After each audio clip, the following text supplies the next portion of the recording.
Estados Unidos e o Irã estão perto de assinar um memorando para encerrar a guerra no Golfo.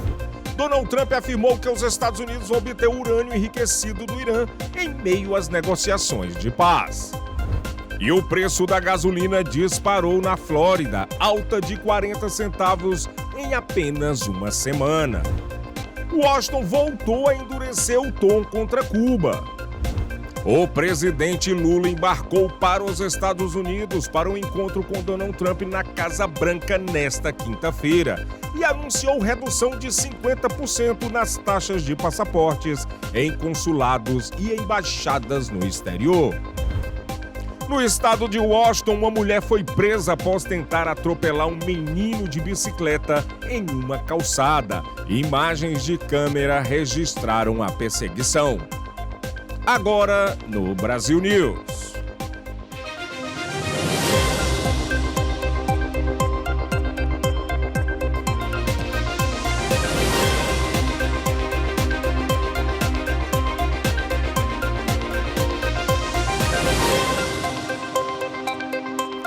Boa noite. Os Estados Unidos e o Irã estão perto de assinar um memorando para encerrar a guerra no Golfo. A possível trégua derrubou o preço do petróleo e animou os mercados internacionais.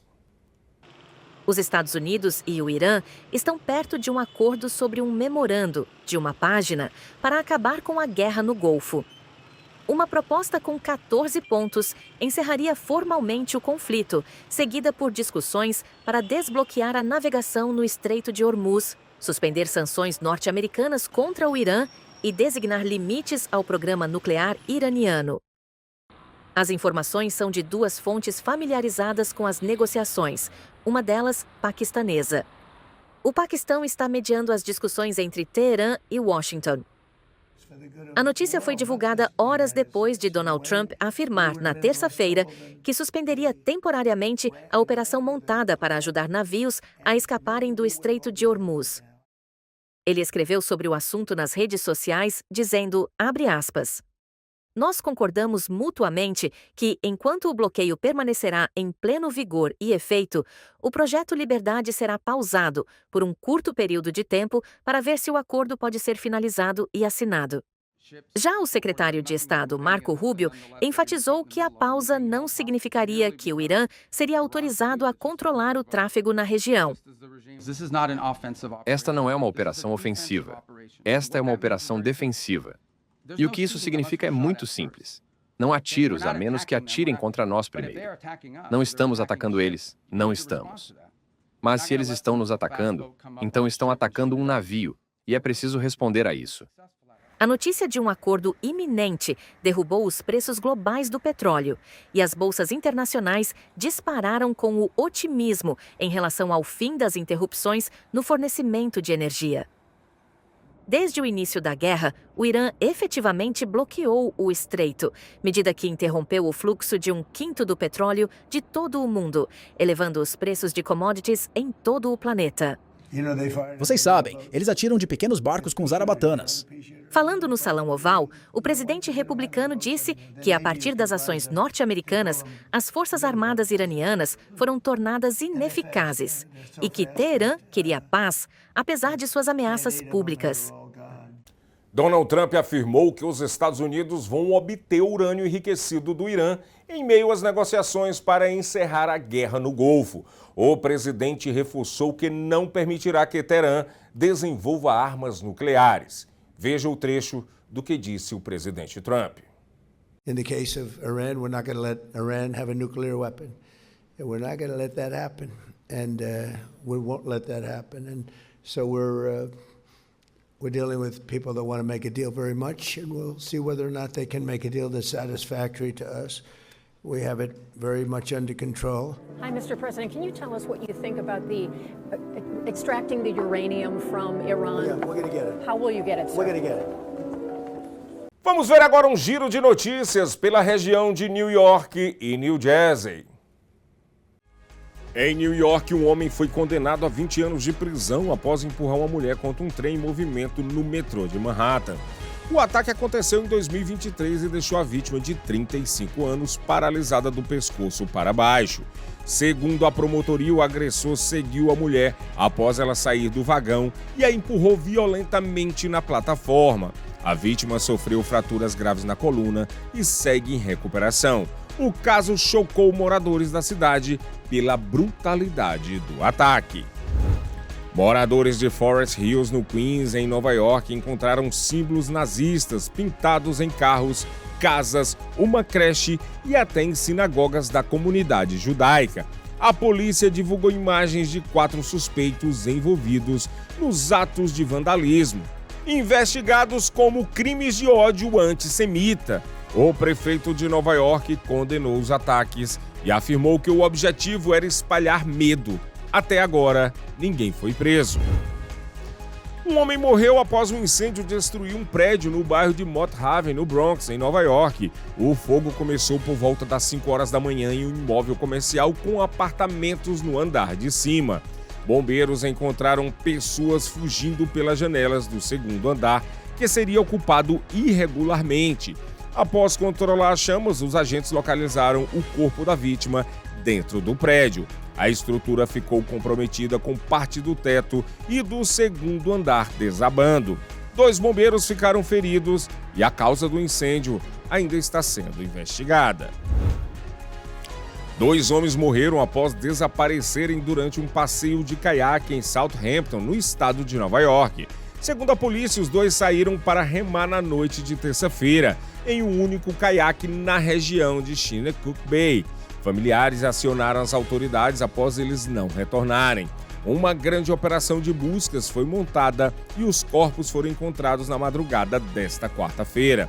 As vítimas foram identificadas como Daniel Villa, de 25 anos, e Juan Carlos Panaranda, de 43. As causas da morte serão investigadas pelo Instituto Médico Legal. O susto foi grande nos céus de Nova York. 2 aviões passaram perigosamente próximos durante a aproximação para o aeroporto JFK.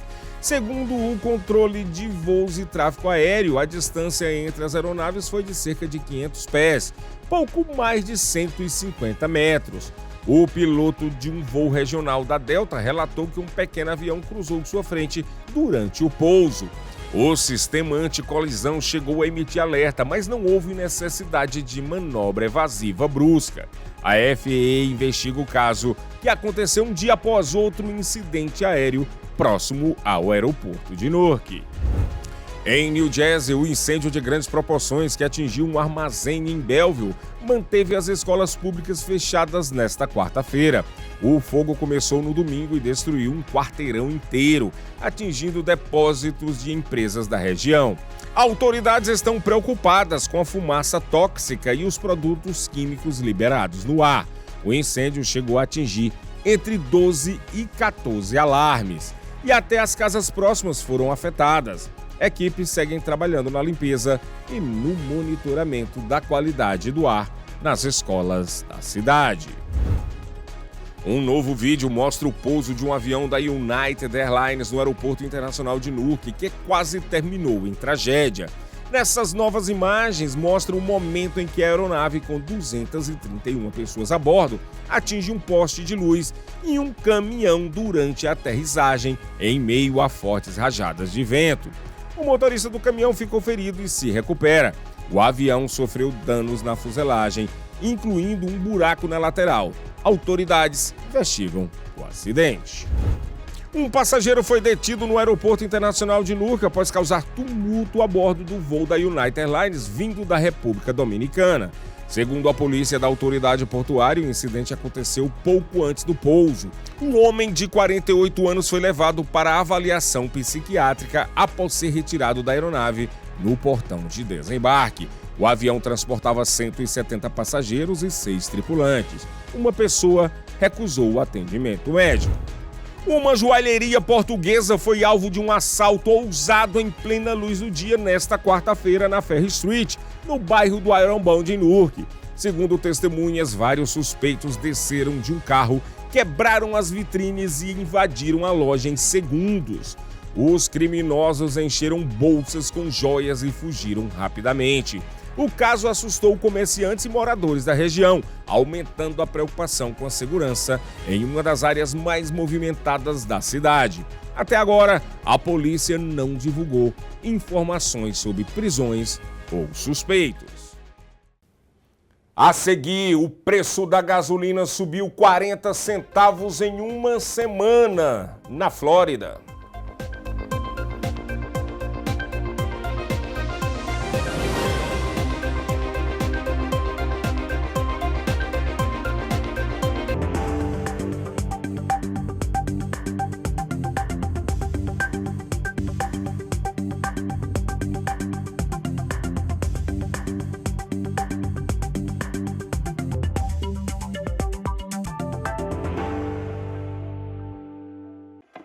Tá com fome? Resolve agora. Café da manhã completo, fresco e pronto. Almoço? Esquece fila, esquece demora. Aqui é rápido, cheio de sabor.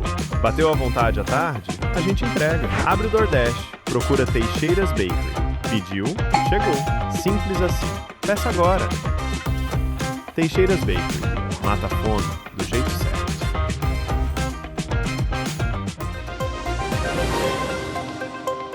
E o preço da gasolina subiu 40 centavos em uma semana na Flórida. Esse é o maior preço dos últimos 4 anos. A repórter Lorena Gomes tem as informações. O valor médio da gasolina passou de $3,94 para $4,34 por galão. Segundo a AAA, o aumento é atribuído à alta do petróleo e à instabilidade no Estreito de Hormuz em meio ao conflito com o Irã. Hoje, as regiões mais caras na Flórida são West Palm Beach, Boca Raton, com média de $4,50.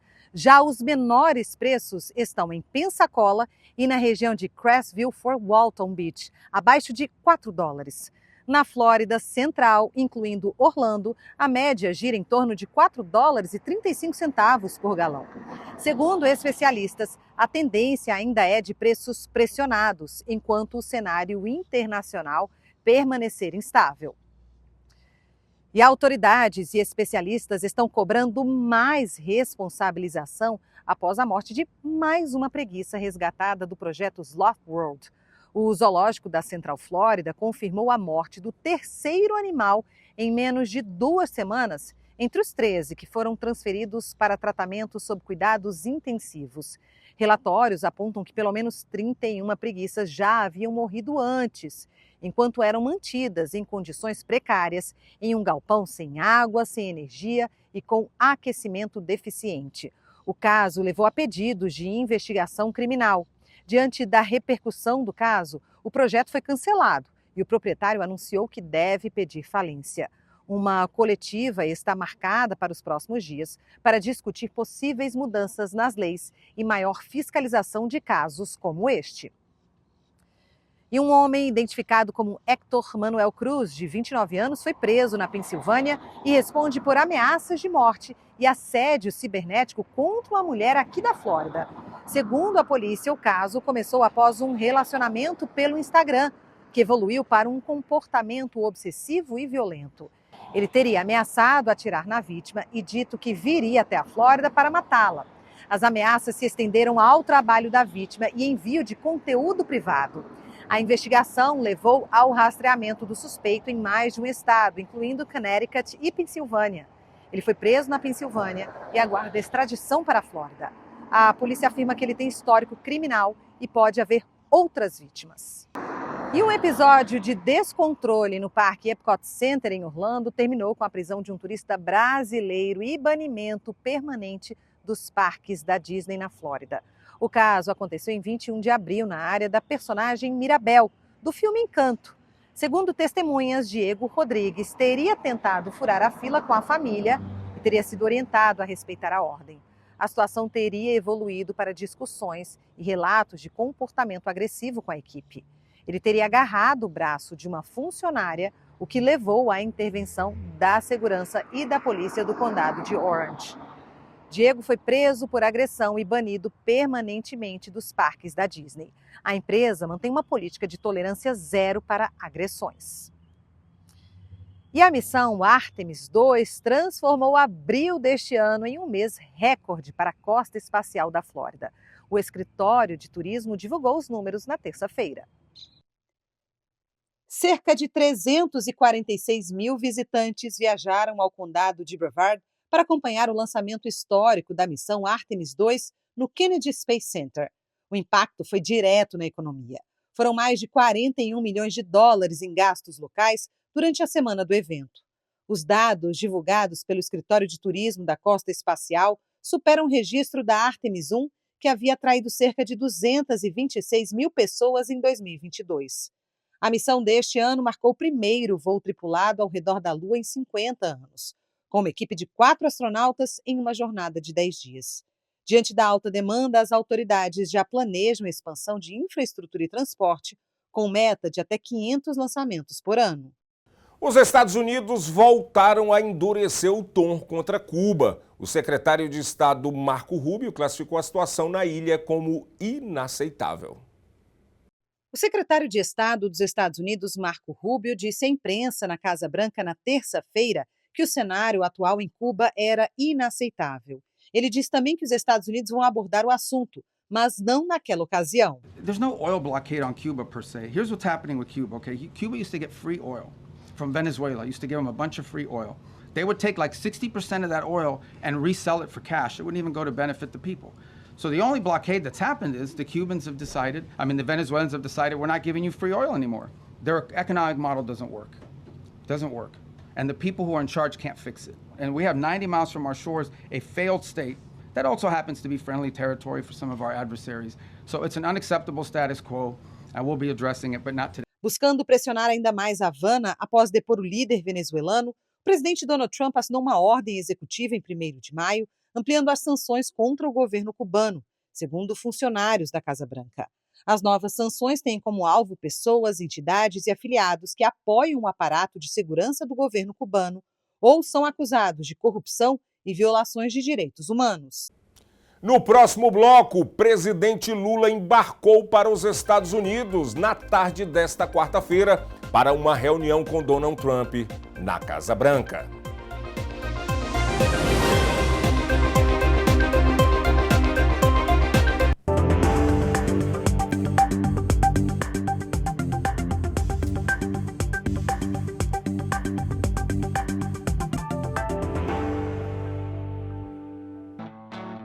Você merece o melhor na sua mesa. Conheça a Cortes Famous. Carnes e embutidos premium feitos com qualidade, tradição e um sabor que faz toda a diferença. De linguiças artesanais a chorizos defumados, cada produto é preparado com cuidado para transformar seu churrasco, seu almoço ou qualquer momento especial em uma experiência inesquecível. Cortes Famous, sabor autêntico, ingredientes selecionados e a confiança que sua família merece. Experimente hoje mesmo. Quando o assunto é importação e distribuição de alimentos, a escolha certa tem nome: Triunfo Foods. Uma empresa forte, estruturada e preparada para atender supermercados e restaurantes com agilidade, variedade e qualidade garantida. Portfólio completo, logística eficiente e centros de distribuição estratégicos que fazem o produto chegar rápido, no prazo e com padrão elevado. Triunfo Foods. Força no mercado, confiança na entrega e crescimento para o seu negócio. Confira agora um giro de notícias do Brasil. Governo Lula anunciou a redução de 50% no valor cobrado em moeda estrangeira para emissão de passaportes em embaixadas e consulados no exterior. A medida começa a valer em 1º de junho de 2026 e busca facilitar o acesso ao documento para brasileiros que vivem fora do país. Segundo o Itamaraty, a decisão beneficia principalmente famílias binacionais e crianças nascidas no exterior, incentivando a regularização da documentação e o exercício de direitos de cidadania. O Conselho de Ética da Câmara aprovou a suspensão por 2 meses dos deputados Marcos Polon, Marcel Van Hatten e Zé Trovão pela ocupação da mesa diretora em agosto de 2025. O caso aconteceu após a prisão domiciliar de Jair Bolsonaro, quando o presidente da Câmara, Hugo Mota, foi impedido de assumir a sessão. Os parlamentares ainda podem recorrer à Comissão de Constituição e Justiça antes da decisão final no plenário. Uma mulher foi presa em São Paulo após esfaquear um cabeleireiro por não gostar do corte da franja. O caso aconteceu em um salão na Barra Funda e foi registrada por câmeras de segurança. Segundo a cliente, o cabelo ficou parecido com Cebolinha. Nas imagens, ela aparece tirando uma faca da bolsa e atacando o profissional pelas costas, enquanto ele atendia outra cliente. O cabeleireiro sofreu um corte leve e passa bem. A agressora foi detida e vai responder por lesão corporal e ameaça. O presidente Luiz Inácio Lula da Silva embarcou para os Estados Unidos na tarde desta quarta-feira para uma reunião com Donald Trump na Casa Branca. O encontro deve discutir combate ao crime organizado, economia, tarifas e minerais estratégicos. 5 ministros e o diretor da Polícia Federal acompanham a comitiva. O governo brasileiro também quer reforçar a parceria econômica entre os dois países e defender o PIX, alvo de crítica nos Estados Unidos. Moradores de Vila Isabel, no Rio de Janeiro, mantêm viva há quase 50 anos a tradição de decorar a rua para a Copa do Mundo. Uma rua do Rio de Janeiro manteve viva a tradição de se decorar para a Copa do Mundo com um mural a céu aberto em apoio à seleção brasileira. Na Pereira Nunes, via do bairro de Vila Isabel, zona norte da cidade, moradores se reúnem a cada 4 anos, há quase 5 décadas, para pintar murais no chão e nas paredes antes do torneio da FIFA. Celso Mendes é quem organiza a pintura para entrar no clima do evento esportivo, embora não esteja acreditando que o Brasil vá muito longe. Se passar da primeira fase, eu tô super feliz, cara. Não vou mentir aqui, eu acho que jogar conversa fora não vale a pena, eu acho que o futebol não está demonstrando muita vontade de torcer, mas como a gente é brasileiro, a gente está sempre acreditando em tudo, vamos torcer para o Brasil ser campeão. O Brasil venceu a Copa do Mundo pela última vez em 2002, no Japão. Neste ano, foram acrescentadas à decoração as bandeiras dos 3 países co-anfitriões, Estados Unidos, Canadá e México. Também estão presentes o troféu do torneio e estrelas nacionais do passado e do presente, como Vinícius Júnior, além do atual técnico Carlo Ancelotti. É um privilégio muito grande, né? Eu tô aqui desde que eu era pequeno, desde que eu tenho o tamanho dele. Então, tá mais um ano aqui participando da ornamentação da Copa. E agora, com mais uma geração, é muito importante, é o que o Celso sempre fala, assim. É para ele que a gente sempre faz essa ornamentação e manter essa tradição. Centenas de indígenas e agricultores chegaram a La Paz após uma marcha de 1.000 quilômetros contra uma nova lei fundiária na Bolívia. Centenas de indígenas e pequenos agricultores bolivianos chegaram a La Paz na segunda-feira, após uma marcha de 1.000 quilômetros em 25 dias, contra uma lei fundiária patrocinada pelo governo do presidente Rodrigo Paz. Os manifestantes dizem que a legislação, promulgada no início de abril, ameaça a segurança jurídica de suas terras. Indígenas e camponeses alegam que a lei poderia abrir caminho para maior concentração de terras no leste do país, ao permitir que pequenos sítios sejam convertidos voluntariamente em propriedades de médio porte por meio de um processo administrativo, junto ao Instituto Nacional de Reforma Agrária. A agricultora Berta Bejarano participou da marcha que chegou à capital. Isso se transforma na mercantilização da nossa terra. Os únicos pedaços que nós, irmãos camponeses e algumas comunidades indígenas temos. Além disso, tira a segurança, tira o cadeado porque os territórios indígenas são inalienáveis e indivisíveis. Por isso é que rejeitamos esse decreto, essa lei inconstitucional. Autoridades afirmam que a medida tem o objetivo de ajudar pequenos produtores a obter acesso a crédito bancário, investir em tecnologia e elevar a produtividade. Por outro lado, organizações indígenas e sindicatos rurais dizem que ela enfraquece salvaguardas conquistadas por meio das reformas agrárias da Bolívia. Uma explosão em uma mina de carvão na Colômbia matou 9 trabalhadores e deixou 6 feridos. 9 trabalhadores morreram e 6 ficaram feridos em uma explosão em uma mina de carvão na província colombiana de Cundinamarca, na segunda-feira. Autoridades disseram a Reuters na terça-feira que o incidente ocorreu semanas após a Agência Nacional de Mineração ter emitido recomendações de controle de risco para o local. A explosão ocorreu na mina La Ciscuda, que é operada pela empresa carboneira Los Pinos.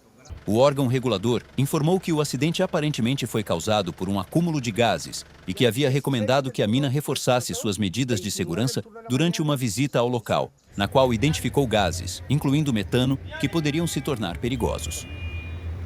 Os 6 trabalhadores que sobreviveram foram levados para o Hospital Regional El Salvador de Ubaté. No local, esperavam também parentes dos mortos, como José León. Estamos esperando aqui para que nos entreguem o corpo, para que seja levado para a funerária por um tempo e depois transportado ao seu local de origem.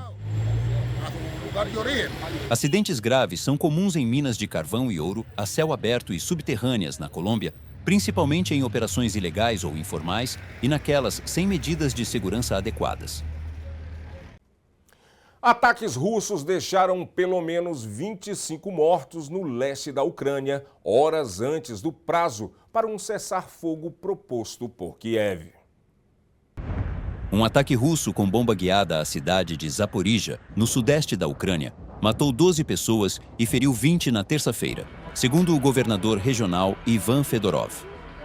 Ele disse que prédios residenciais, um serviço de reparo de carros e um lava-jato foram danificados no ataque, que provocou incêndios.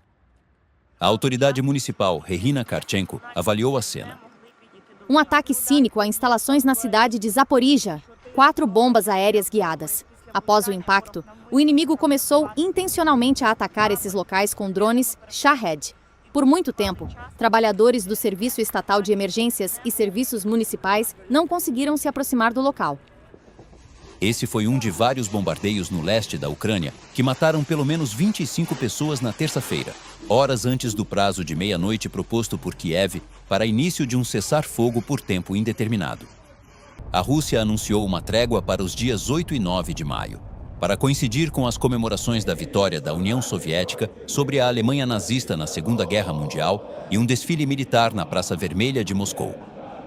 A Ucrânia, em resposta, anunciou uma proposta de cessar-fogo por tempo indeterminado a partir da meia-noite de quarta-feira e instou Moscou a retribuir.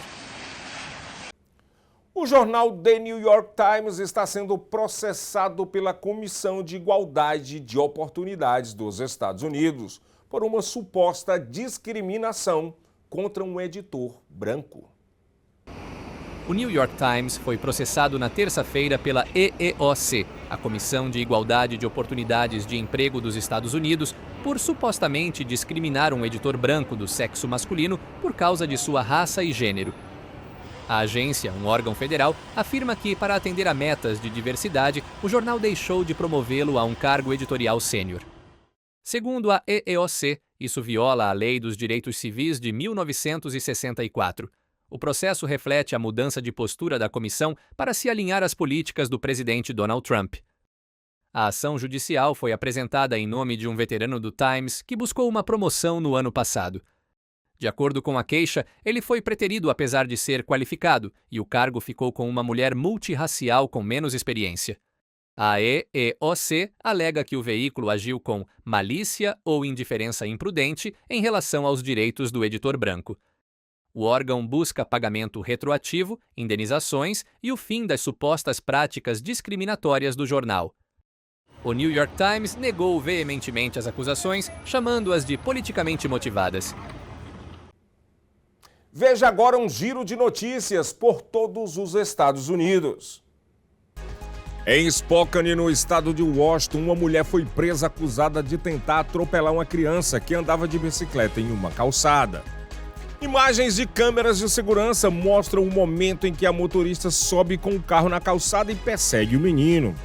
Moradores ajudaram a retirar a criança do local antes que ela fosse atingida. Segundo a polícia, a suspeita apresentava sinais de embriaguez e depois admitiu ter consumido álcool. Ela foi acusada de tentativa de agressão, dirigir sob efeito de álcool e invasão de propriedade.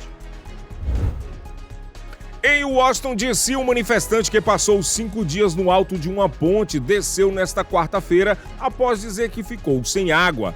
Guido Hegestadter disse que protestava contra a guerra no Irã, o governo Trump e a inteligência artificial.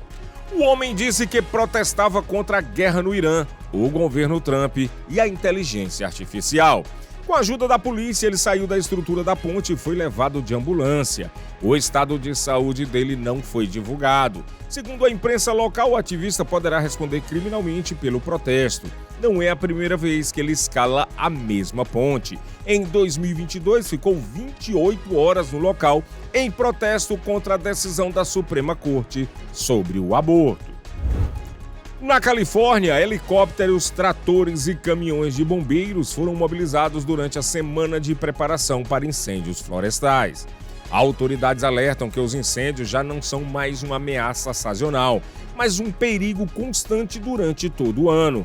O governo do estado reforça o pedido para que moradores criem planos de evacuação e protejam suas casas contra o avanço do fogo. Equipes aéreas e terrestres intensificam treinamentos para responder rapidamente a incêndios e resgates em áreas de risco. Em Wisconsin, uma vitória histórica para ativistas da causa animal nos Estados Unidos. Cerca de 1.500 beagles criados para testes em laboratório são finalmente libertados de uma fazenda de pesquisa biomédica.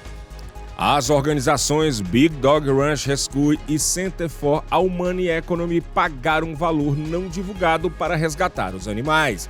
A fazenda também vai entregar sua licença de reprodução após a acusação de maus tratos. Os primeiros 300 cães já começaram a ganhar uma nova vida ao lado de famílias adotivas. E esta edição do Brasil News fica por aqui. Muito obrigado pela companhia e boa noite.